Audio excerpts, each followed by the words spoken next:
What's up, guys? We are doing scalloped potatoes today. So scalloped potatoes are, part of the potato unit. This is a starchy potato. So starchy potatoes you use when you want them to hold their shape, remember. So Yukon Gold potatoes are delicious. They're a little bit on the sweeter side as far as potatoes go. And then we're going to make sort of a bechamel sauce, which is a kind of a creamy, what they use in macaroni and cheese most of the time. So it's kind of like potatoes with macaroni and cheese sauce. It's delicious. And then we'll bake them in the oven, and I think you'll really like them. So this is one that my students always really like, so we brought it back this year because it's an inexpensive, easy way to utilize a potato. So I have some butter melting here. I'm going to caramelize it a little bit, make a little bit of brown butter, just to add a little bit more flavor. The recipe just tells you to melt the butter, do whatever you want. So I just caramelized it just a little bit, just caramelized the milk solids, just till they're a little bit brown. And I'm gonna toss that butter in with the potatoes. I'm gonna put that pan back on the heat because I'm gonna use that pan to finish up my, or to do my sauce, sorry. So when you guys are cutting these potatoes, so thumb and index finger, 3 fingers tucked behind, you're going to slice, so use your claw, you're gonna slice really thin pieces, not even 1/4 of an inch, I would say about 1/8 of an inch. So go really slow and keep the tip of your knife on the board and just come straight down. Make really thin little slices, like this. You wanna have, obviously a bowl to land your potatoes in. You want to have some melted butter. You can melt it in the microwave. If it gets like this and it gets uncomfortable and a little wobbly, you can set it down on the board like this, put your hand like this, and make thin slices like that. You don't want them to be too thick, remember, because the thick pieces won't cook and you'll have some raw potato in there. So if you end up cutting and you get a piece like this, it's like super thick, don't even either cut it in half, it's kind of dangerous to cut in half, or just set it off to the side and see if you even need it. Be really careful doing this. Okay, so I have a pie tin here, so I am going to set these in, or put my cut up pieces in the bowl, sorry, and I'm gonna make sure that butter is tossed nicely in all of it. I'm doing a double recipe here because I always do, because I feed everyone at Lincoln on these days. And I will be right back. Okay, so pie tin, buttered potatoes. So I'm gonna lay these out into the pie tin. I'm gonna go clockwise first, overlapping them about by half, all the way around.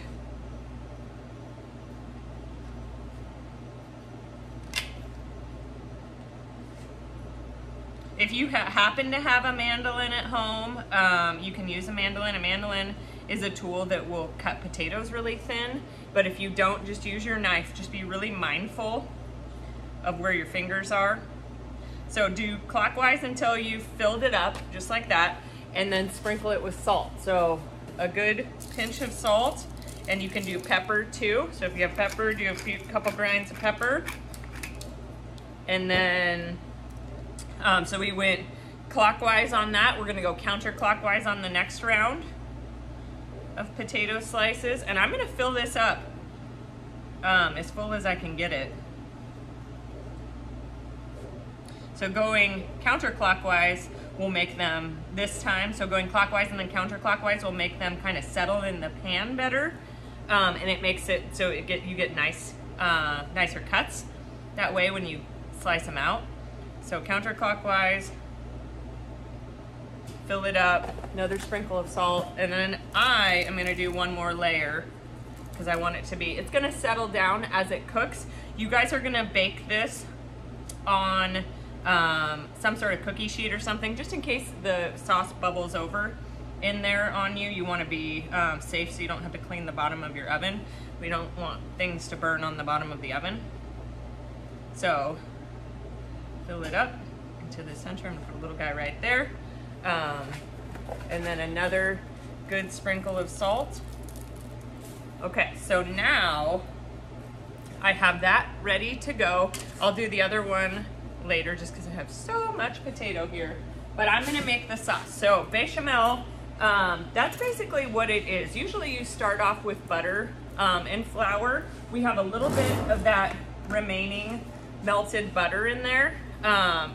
So I'm going to add my flour to it. So in the recipe, it says 2 tablespoons of flour.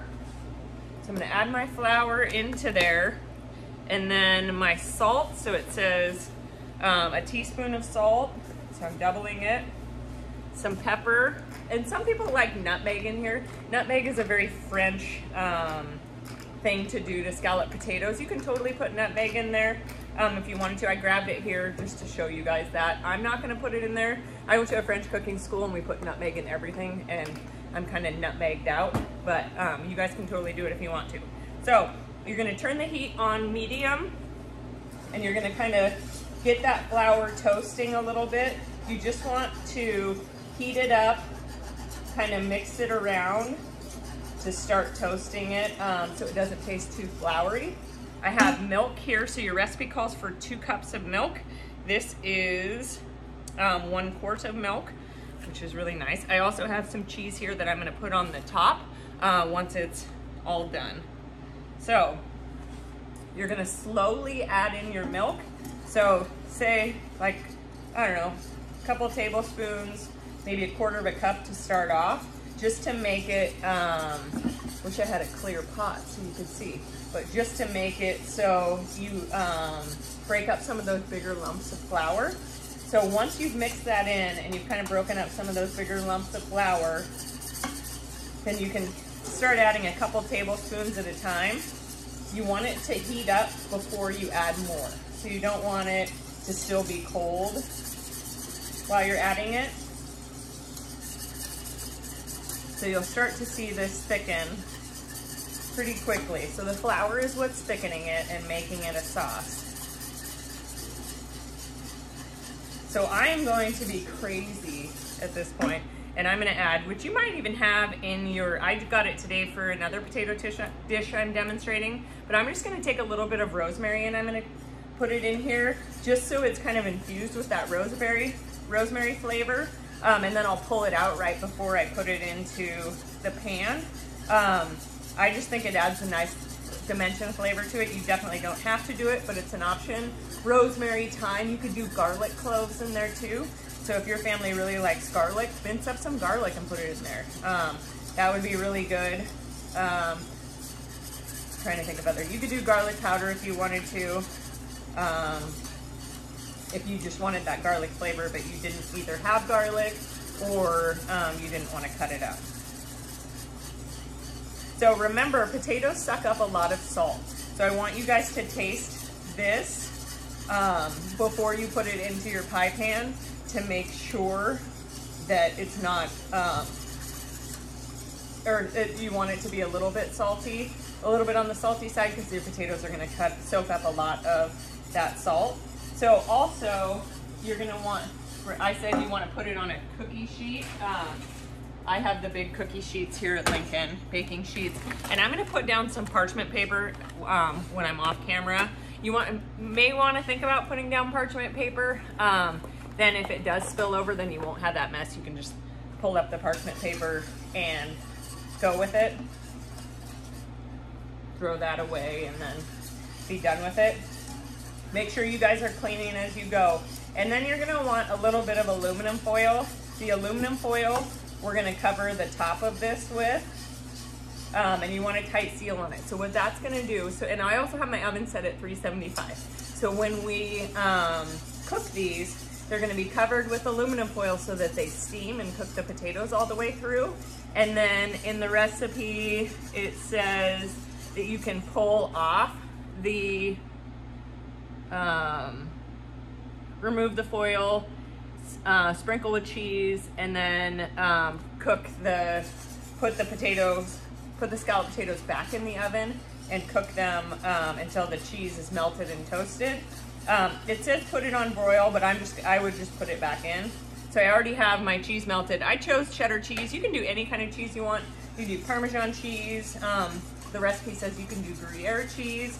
The recipe also says, I don't know if I mentioned this, but it says that to peel your potatoes, you don't need to peel your potatoes if you're using Yukon Golds, because they have a really thin skin and it won't even bother you if you don't. You absolutely can peel them if you want to, but you don't need to. Remember too, if you're gonna cut your potatoes up ahead of time, you wanna put them in water so they don't oxidize. Don't cut them up and then walk away from them for a while because you'll ruin them. So this will start to thicken. I'm gonna turn off the camera so you don't have to watch me do this, and then I'll be right back. Okay, you guys, so I just pulled these out of the oven. You should be able to take a fork and pierce it through. It should go through very easily. Now I'm going to sprinkle the top with the cheddar cheese, and I'm gonna put it back into a hot oven until it is nice and caramelized. I like it where you can have a little bit of browning on it, but it's up to you guys. So a little bit of cheese, and then it's gonna go back in that oven at 425. Just be mindful, look at my pan, and I'm thankful I put down that parchment, so make sure you guys are doing that too, okay? And don't fill it crazy full unless you want it to overflow, all right? So softened potatoes, cheese on top, back in the oven until it caramelizes. All right, you guys, scalloped potatoes are out of the oven. So that's what they look like. I'm not gonna turn it too much so it doesn't end up on me, but just browned on the top slightly to melt that cheese. I hope you love it. I think you will. It tastes like macaroni and cheese in a little pie pan, and it's easy and delicious. Okay. Okay, you guys, today is rice pilaf with vegetables, so vegetable rice pilaf. You can also add meat to this too if you wanted to. If you could do like a chicken or shrimp, different things like that. Chicken I would saute off with the veggies and then just cook the rice as normal. Shrimp I would add in when you add the green beans and carrots. So the first part of this recipe, we're using long grain rice for this recipe. I'm gonna cut up an onion. You guys know how to cut up an onion, but I'm gonna show you one more time. So claw, index finger, 3 fingers tucked behind, and I'm gonna cut the slices. We're just gonna do a small dice on this. So I have some fat in my pan. I chose to use butter. The recipe says grapeseed oil. You could use olive oil. I had some butter left over from some cinnamon rolls I did, and I thought it would be nice just to add a little butter to it, add a little more depth of flavor, but you can use whatever you want. The thing with butter is it'll burn if you don't watch it carefully. So the recipe calls for half an onion. I'm doing I'm gonna do a double batch today. If you have more than 3 people you're gonna feed, I would do a double batch. If this is like a dinner application or going with something, if it's a side dish, maybe don't make a double batch, but if you're wanting a lot of it, it's really good, so I would definitely recommend. If you want leftovers or if you have a few more people to feed, then to do a double batch. So you are going to saute your onions until they are translucent. So translucent, just be able to see. You can also try to get a little color on them. That's why I kind of wanted to use the butter, just to get a little bit more color on the onions. I'm gonna add a couple pinches of salt. I'm gonna add 3 good pinches of salt to this. Those onions are killing me right now. I didn't do the trick where I put them in the freezer. Silly me. Okay, so I'm gonna saute those. While I'm sauteing those off, I am going to cut my carrots. So I just want to cut my carrots into bite-sized pieces. I got the smallest carrots in the world. So I'm going to cut off 2 ends. So if you're just doing a single recipe, 1 carrot is good. Remember, carrots will add sweetness. So if you like carrot, which I do, you might want to get a little bigger of a carrot. So I'm going to cut this in half lengthwise. Be really careful. So I'm pinching, but I'm kind of pushing it together so the knife doesn't come out on me. So I'm gonna do that, and then I'm just gonna use my rocking motion to cut little bite-sized pieces and try to do as close to the same size as possible, and no bigger than that. So about just over 1/4 of an inch lengthwise and widthwise. So I'm gonna add these carrots to my pan in just a second once these onions become translucent, just to get a little bit of color on those too. You can add different veggies in this. I got a red bell pepper just to show you guys how to cut a red bell pepper because I haven't shown you that yet. And I'm gonna add that in with my green beans just for a little pop of color. I just added my carrots early. A little pop of color and some different flavor. If you wanted to make it spicy, you could add like a jalapeno. Oh my gosh, this onion is so spicy. You could add a jalapeno, you could add, you could finish it with like some spinach or something. You could add some corn to it at the end. A lot of vegetables, unless it takes them a while to cook, you will add at the end. Like if you were gonna add broccoli to this, you would add it at the end. So, I'm gonna cook those until they get a little bit of color on them. But I'm gonna show you how to cut up, while this is happening, I'm gonna show you how to cut up the bell pepper. Although the bell pepper and green beans are not going in until the end. So to cut up a bell pepper, this is my favorite way to do it. So you're gonna cut off either end. You're gonna cut down the side. When you cut down the side, that'll open it up. And then you're gonna peel out any of these seeds or pith. I'm using a plastic bag as my compost bowl today. I'm still gonna use these two pieces, but now you can hold it like a handle and you can cut it into these long strips.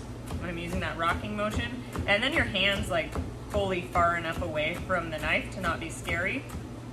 And it's kind of fun to cut this way. And then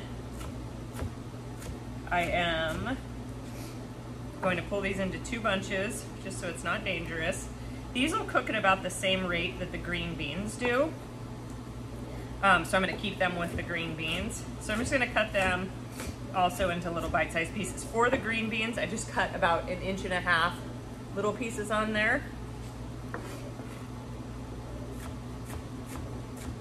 And then you guys can use whatever stock you want.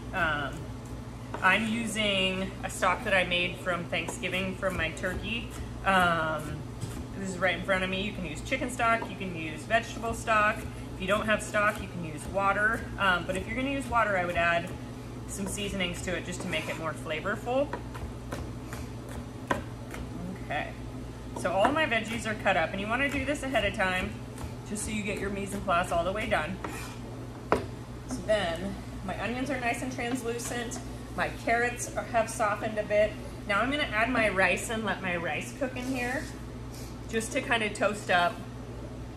Just kind of like what we did with risotto. So, ooh, those onions are so hot today. So, must have been a newer onion. Okay, so I'm just gonna give this like a minute or so cooking on here just to kind of toast up the grain a little bit, make it a little bit more flavorful. But I'm not gonna give it too long because I don't want anything to get too much color on it. And then I'm gonna add my stock.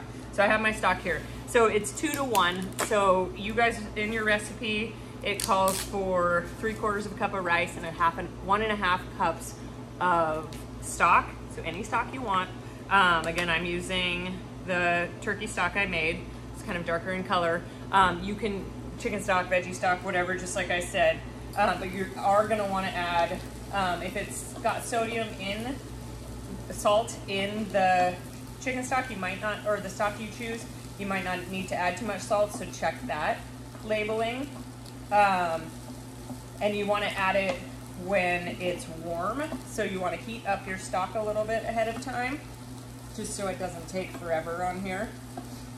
So, that's smelling nice and toasty. I like the way it looks. Remember, we're not adding our peppers or green beans. This is gonna take about 20 minutes on the stove. So if I add my peppers or green beans, they're gonna be super soggy.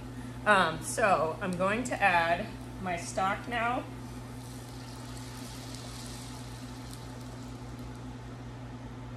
And then I'm gonna stir it up. I wanna bring this to a simmer, and then I'm gonna drop the temperature. So I'm gonna bring the liquids to a simmer, and then I'll drop the temperature of this. So I have it on like medium-high to saute my onions and carrot, and I still have it on medium-high because my liquid went in. But if you heat up your liquid ahead of time, this will happen really fast. So once it comes up to a simmer, then you're gonna drop the heat down to medium-low. and you're gonna cover it with a lid, and you're gonna let it sit for about 20 minutes, 15 to 20 minutes. At 15 minutes, check and see if there's any liquid left in the pan. Just carefully lift off the lid and see if there's any liquid left, or if it's all absorbed, and then taste your rice to see if it's done. If the liquid's absorbed, but the rice isn't done yet, you can add a little bit more liquid to it. So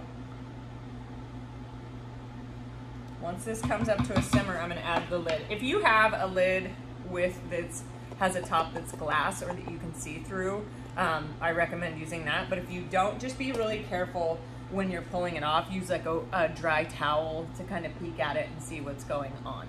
So bring it to a simmer, drop the heat, set a timer for 15 minutes, and then come look at it. And also don't walk away too far, because sometimes ovens can be, or stovetops can be a little bit higher, and it'll spurt and spatter, and you want to be able to adjust the heat so it's not doing that. Okay, I'll be back in a minute to show you guys how to finish it. All right, you guys, the rice pilaf is done. So you should be able to lift up the lid and not see any excess liquid. So that's what it's gonna look like. That red bell pepper turned out looking really nice in there. So if you like red bell pepper, I definitely would add that. So once, I couldn't see a lot of liquid left in there, maybe like a half a cup or so of liquid was left in there, and I could see it. I added in the green beans, so the last 5 minutes or so of the cooking process. So this cooked for a total of about 20 minutes. And then the last 5 minutes I added in the green beans and the red bell pepper. And then you want to taste it for seasoning. You don't want to mix up the rice too much. As you're mixing it, it'll turn starchy and kind of gummy. So just mix it to fluff it up. Taste it for salt and pepper, see what you think of it, and then it's ready to serve. Like I said, you can serve it, it's really good. Serve it with some chicken or some protein, or just as a side dish. All right, thanks.